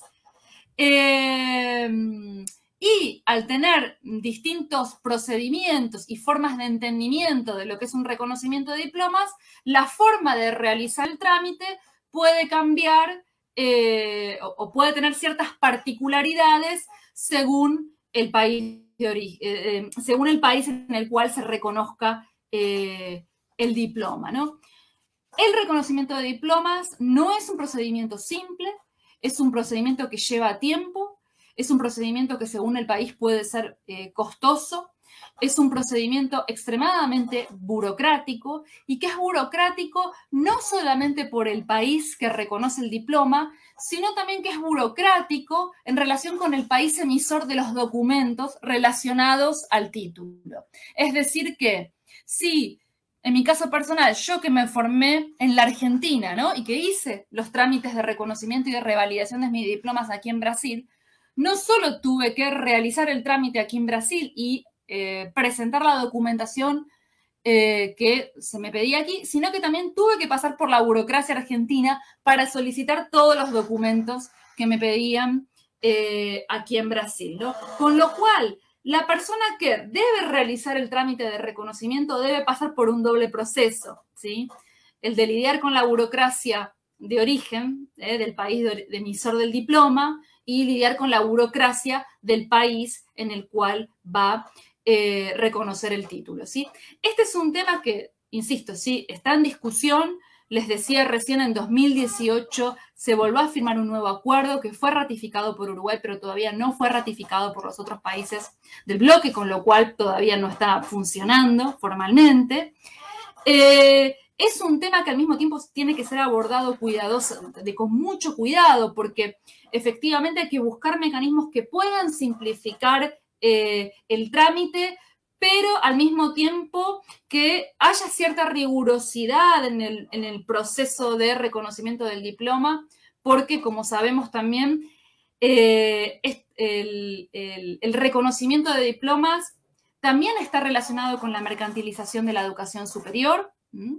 De hecho, digamos, las discusiones al interior del CEM, digamos, si bien ha habido una agenda que se ha mantenido bastante homogénea a lo largo del tiempo, también expresa la presencia de diferentes actores y de diferentes posicionamientos, es decir, actores que promueven una integración educativa y que promueven un proyecto educativo a nivel regional, pero digamos que tenga que ver con la inclusión, con la calidad académica, cuando hablamos de calidad académica estamos hablando de la rigurosidad, ¿sí? Académico-científica, con el acceso a la educación superior de sectores que nunca tuvieron acceso a la educación superior, con la posibilidad de estimular la educación pública, ¿sí? Y no la mercantilización de la educación. Pero sabemos que este tema de la mercantilización de la educación superior también está presente. No es casual que este tema de reconocimiento de diplomas sea tomado en la década de los 90, atraviese todos los tipos de gobierno, siga las agendas, ¿sí? No solamente de la UNESCO, sino también este tema fue recuperado por el Banco Mundial, por la Organización Mundial del Comercio, ¿sí? O sea que tenemos también que estar de ojo con este tema. Por eso digo, no es un tema que no deje de estar relacionado con la cuestión de la economía política. Educación y economía política también van de la mano, ¿sí? Lo mismo que no es casual que en la década de los 90 se sancionen las leyes que tienen que ver con la acreditación, con la creación de organismos de acreditación, que también están relacionados con la reducción del orzamento de los presupuestos para la educación pública y estimular la creación de universidades privadas, ¿sí? Y de continuar con esta idea de transformar la educación en un servicio o en una mercancía que se compra y se vende. Por eso la cuestión del reconocimiento de títulos es tan delicada, continúa siendo un tema tabú dentro del bloque y me parece más en algunos países que en otros, por lo que vengo siguiendo a partir de las pesquisas, pero que precisa ser tratado y que es necesario, sí, buscar algunos mecanismos que simplifiquen, porque en definitiva tiene que ver con facilitarle la vida a las personas, a los migrantes y a los refugiados, ¿no? Y acá quiero tomar un elemento más que, para ya cerrar con esta idea, muchas veces cuando se habla también de reconocimiento de diplomas, se toma como parámetro también el modelo europeo, ¿no? Si los países del Mercosur, ¿no? Estoy pensando en los 4 países que firmaron el Tratado de Asunción: Argentina, Brasil, Paraguay, Uruguay, ¿no? Pero hay otros países también que forman parte del CEM y que han firmado o que están asociados al Mercosur y que también han firmado estos acuerdos de reconocimiento. Pero volviendo al anterior, ¿no? Muchas veces se toma como modelo la Unión Europea, ¿no? Y si el bloque Mercosur va a conseguir en algún momento tener acuerdos similares, ¿no? A los de la Unión Europea, y si puede seguir un camino similar al proceso de Bolonia, ¿no? Y en este sentido recupero también lo que decía Suelen en un momento de su presentación, y es el tema de poner en cuestionamiento si ese es el modelo que queremos seguir y tenemos que seguir. Porque el modelo europeo y el proceso de Bolonia y el espacio de educación europea está fuertemente atravesado también por el proceso de mercantilización de la educación y con una fuerte disputa que tiene el mercado educativo europeo con otros mercados educativos, como por ejemplo el de los Estados Unidos.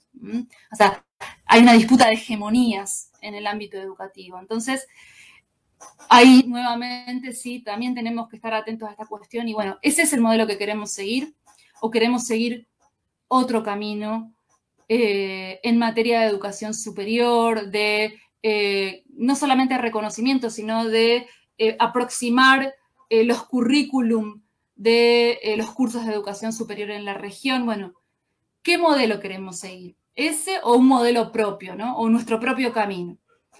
Cierro acá, ¿sí? Para no hacerlo más largo y dejarle la palabra a Suelen. Muchas gracias.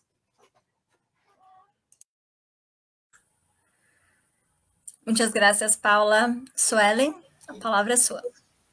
Nossa, queria continuar escutando vocês, né? A gente é muito, muito importante todos os temas aqui. E pensando na questão da paradiplomacia, né? Para quem está chegando agora, acho que eu não expliquei, né? A gente entende que a atuação desses governos subnacionais, que a gente considera, né, enquanto conceito, que são os estados e os municípios, eles podem atuar de maneira internacional. Lá na REPIT, a gente acompanha a proposição do professor Noé Cornago, que acredita que essa atuação paradiplomática pode ser institucionalizada, com uma política de internacionalização, né, institucionalizada pelos municípios e os estados, mas ela também pode se dar de maneira informal. É claro que quando ela se institucionaliza, isso traz uma série de benefícios e cria também focos de resistências a essas ameaças geopolíticas, né? Ou seja, as ameaças externas que vão aparecer, né, ocasionando desigualdades e uma série de questões que não são, que vão de encontro aos interesses locais, né? Então, junto com o professor Gustavo, a gente tem trabalhado muito com um conceito de um colega nosso da Universidade de Guadalajara, no México, que é o professor Daniel Villarroel, e a gente tem pensado muito em olhar para esses territórios, principalmente do Mercosul e territórios de fronteiras, a partir do interesse local internacional, né? Então, o que as nossas cidades e municípios do Mercosul tem de interesse local, né? E como que elas se articulam, quais são as práticas de cooperação que estão sendo criadas por esses territórios para atingir, né, a integração regional a partir desses meios. São práticas muito inusitadas de cooperação internacional. E aí eu queria trazer aqui alguns casos que eu tenho estudado muito e que nos ajudam a ter esse olhar aí um pouco mais positivo da integração regional nos territórios de fronteiras que institucionalizaram essa atuação paradiplomática. O primeiro deles é o CIF, né, que é conhecido como Consórcio Intermunicipal de Fronteiras, que é um consórcio que une o município de Barracão e Bom Jesus do Sul, no Paraná, no estado brasileiro do Paraná, Dionísio Cerqueira, em Santa Catarina, e Bernardo de Irigô, em Misiones, na Argentina.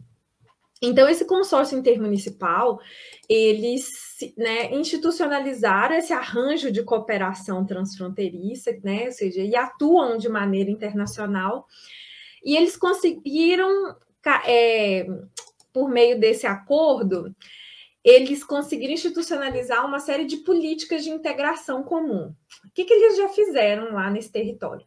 Eles criaram um parque turístico ambiental integrado. Então, facilita que eles lá têm uma fronteira seca, né? Então, esse parque ele é um parque integrado. Você não consegue muito bem ver onde é que está a fronteira entre Brasil e Argentina, né? Eles também têm um hospital integrado. E a história desse hospital é muito incrível, porque faz a gente pensar por quê. Foi o prefeito de uma cidade que é de partido político rival da outra. Um prefeito com seu partido conseguiu dinheiro do terreno, outro conseguiu dinheiro para construir o hospital, isso no Brasil, e eles atendem toda a população da cidade argentina. Então, assim, gente, eu estou trazendo dados de coisas que já acontecem.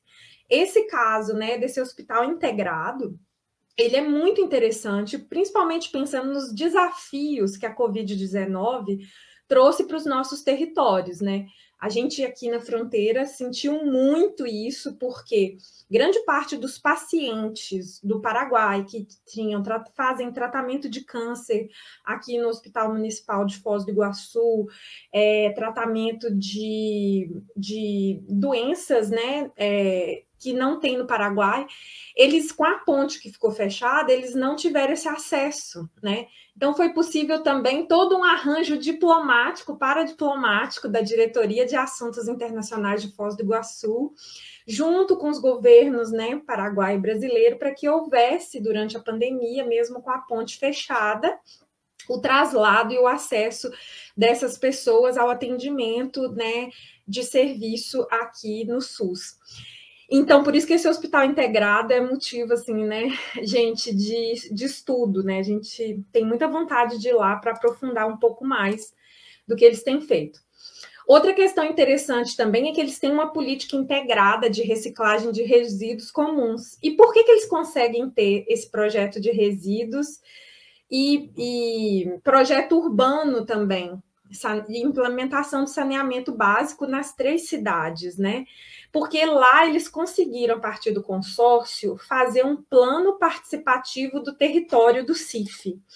Então, a partir de oficinas participativas, eles elaboraram um documento nas 4 cidades, um documento comum do planejamento urbano. Então, significa que todas as cidades do consórcio, elas têm, né, tomaram decisões urbanísticas, né, do que deveria ser construído, que tipo de praça, né, que tipo de ações que deveriam ser feitas de maneira conjunta, né, e eles têm fotos disso, depois, quem tiver interesse, eu posso compartilhar esses documentos. E isso tudo a gente fica olhando assim, porque é o nosso sonho. Quem vive na região da Tríplice Fronteira, né? A gente já sabe, já convive, né? A gente sabe que o que Foz do Iguaçu aprova, se o Paraguai não aprovar, são políticas que não vão dar certo, porque as cidades estão muito integradas, né? Não é como se a gente fosse vizinhos de países diferentes, é como se nós fôssemos de uma mesma cidade e Cidade do Leste, Foz do Iguaçu e Porto Iguaçu fossem apenas bairros diferentes, né? É assim que a comunidade da Tríplice Fronteira e das cidades de fronteiras vive. Então, por isso que a paradiplomacia, ela é um campo de pesquisa que me enche muitos olhos, que eu tenho me dedicado bastante, porque ela traz aí experiências, né, de integração e de cooperação transfronteiriça dos nossos territórios, que utilizam dos acordos do Mercosul, porque aí vocês vão perguntar, mas qual é a base legislativa, né, para que essas ações possam ser feitas? Desde o Mercosul, dentro dessa agenda ampliada que a gente já vem comentando aqui, ele criou, a gente tem a rede Mercocidades, que é uma rede que funciona, né, a partir de um consórcio, uma união de todas as cidades do Mercosul. Em função do Mercocidades, foi criado o grupo ad hoc de integração fronteiriça, e que tem um foro consultivo de municípios, estados federados, províncias e departamento do Mercosul. Então, é como se o Mercosul tivesse, né, de uma certa forma, a partir da criação desse foro, consolidado, né, sinalizado de que ele apoia, né, as estratégias de paradiplomacia. E dentro desse foro, tem um grupo de integração fronteiriça que criou um mecanismo bilateral de cooperação que a gente que tem como título o Acordo de Localidades Fronteiriças Vinculadas, que ele faz uma lista das cidades irmãs, né, dentro do Mercosul, e ele consolida, né, ou seja, legaliza, institucionaliza temas de cooperação para essas cidades irmãs, né? Então, o que a gente observa, né? Como essa agenda de integração ela estava difícil de caminhar de maneira, né, multilateral, parece que foi, né, uma estratégia aí do bloco ir trabalhando isso com as cidades irmãs dentro do Mercosul e estimulando esses temas de cooperação em saúde, educação, transporte vicinal, né, que são demandas muito importantes, principalmente para os territórios de fronteira, né? Então, se eu pudesse aí sintetizar, resumir um pouquinho, né, a paradiplomacia, ela tem fortalecido a integração regional, porque ela favorece aí, né, uma série de arranjos de cooperação da governança multinível dentro do Mercosul, né? E também porque ela, na minha assim, opinião, né, básica, tem um trecho do Milton Santos em que ele vai falar, naquele livro que ele, né, estuda outras perspectivas da globalização. Ele vai falar de um conceito que é o conceito de federação de lugares. Ele fala assim, né, que, portanto, vou ler o trechinho dele, a possibilidade de uma cidadania plena do povo depende das soluções que se buscam localmente, desde que no interior da nação se institua uma federação de lugares, uma nova estrutura política territorial com a indispensável redistribuição de recursos, prerrogativas e obrigações. Do país como federação de lugares, será possível, em um segundo momento, construir um mundo como federação de lugares, né? Ele fala, isso pode ser, é muito bonito, mas a gente ainda está muito longe desse ideal. Mas pelas minhas pesquisas e por vários casos que a gente tem estudado, né, de integração a partir da paradiplomacia e da cooperação transfronteiriça, a gente tem entendido que esses territórios estão aí construindo, caminhando no sentido da federação dos lugares.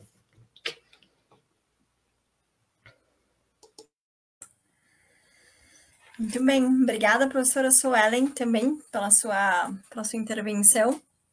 Bom, gente, eu acho que a gente encerra, né, assim, a proposta, né, dessa mesa de discutir, refletir, né, sobre os 30 anos do Mercosul, mas trazendo aí debates e questões, né, e problemáticas que vão para muito além só do bloco especificamente, mas de tudo também que surgiu, digamos assim, especificamente no CONISUL, né, nos países que compõem o Mercosul, como temáticas também, como agendas, né, da integração regional, né. Então, acho que foi muito interessante na fala de vocês, justamente trazer para perto, né, essas questões que, às vezes, quando a gente discute no âmbito da integração, parece que são muito alheias, né, ou muito não presentes, né, no nosso cotidiano e nas nossas vivências, né. Eu acho que tanto na fala do professor Lucas, quanto da professora Paula, quanto da professora Suelen, foram trazidas à baia aqui questões e temas que afetam diretamente as nossas vivências, né, ou as possibilidades das nossas vivências, né. Então, acho que isso que a mesa foi bastante interessante nesse sentido, né, de trazer temas e questões e uma abordagem para o Mercosul que muitas vezes não é a mais trabalhada, né, tradicionalmente, ou quando se vai debater o Mercosul em si, né. Então, agradecer imensamente a professora Paula, a professora Suelen, professor Lucas, pela noite de hoje, pelo debate tão enriquecedor e pelas contribuições tão importantes, né, que vocês trouxeram para a gente pensar a integração regional, especificamente a questão do Mercosul, né, como o principal mecanismo de integração regional, né, da América do Sul, dos países do CONISUL, né, e todos os desafios, né, as reflexões e os avanços também, né, nesse sentido desses 30 anos de existência do bloco. Eu acho que eu estava dando uma olhadinha aqui nos comentários, né? Quem tiver alguma pergunta, tá, gente, coloque aqui. Eu vi por enquanto aqui não tem nenhuma pergunta. A gente está chegando próximo também ao limite, né? Ao teto da mesa, que foram as 9 horas, né? Então, eu acho que, não sei se vocês concordarem também, Paula, Lucas e Suelen, a gente pode encerrar também, né? Porque eu acho que também as perguntas, elas já seriam sido postadas aqui, acho que a gente pode encerrar também, porque eu acho que a gente conseguiu aí cumprir, né, o objetivo, né, o principal objetivo e a ideia da mesa, que era justamente não só, obviamente, né, trazer as questões de integração regional, pensando a partir, né, desse fato, digamos assim, esse marco histórico, né, que foi os 30 anos do Mercosul, mas também apresentar as contribuições, né, os pensamentos, os trabalhos, as pesquisas desenvolvidas pelo corpo docente do nosso curso, né. Então, aqui para os estudantes ingressantes também, né, e para os veteranos, para as veteranas, enfim, né, para a comunidade de RI estudantil, conhecer um pouco mais também, né, sobre as pesquisas, sobre os pensamentos, sobre a contribuição, né, que é um pouco isso que o professor Lucas falou, né, a contribuição que nós, enquanto corpo pensante, né, e aí eu estou falando de docentes, discentes, técnicos também, né, da UNILA, que a gente pode trazer, né, para repensar, pensar, reposicionar, repolitizar, né, os temas na integração regional e no Mercosul. Então é isso, gente, agradecer aí a todos que ficaram com a gente também agora, até esse momento, lembrar que amanhã e na sexta-feira também tem mais 2 mesas, nesse mesmo horário, às 19 horas, iniciando. Amanhã uma mesa com a participação de egressos da UNILA, né, falando um pouquinho quanto a contribuição da formação da UNILA propiciou para as atividades que eles desempenham hoje, quais foram as inserções deles, né? A gente vai ter a participação do Chico Denis, que é um estudante da primeira turma, né, de RI da UNILA, e da Camila Louveira, que é uma estudante de, se eu não me engano, 2016, né, Suelen? Acho que é isso, né? Que também vão trazer as contribuições, né, e vão falar um pouquinho sobre a experiência deles na UNILA, como egressos da UNILA também, né? E na sexta-feira a gente tem uma outra mesa de debate também, que vai discutir raça, gênero e classe nas relações internacionais, com a professora Ana, o professor Felipe e o professor Mamadou, tá? Então, não percam também esses outros 2 aí, essas 2 atividades pensadas para vocês nessa semana. E mais uma vez agradecer aos professores aqui imensamente e pelos debates, pelas contribuições do mais alto nível. Foi um prazer ouvir vocês aqui, participar com vocês.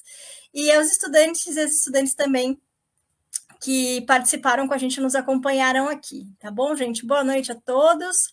Um abraço grande e nos vemos, né? Por aqui. Boa noite. Enquanto, obrigada. Né? Boa noite, pessoal, a todos. Tchau, até a próxima. Tchau, tchau.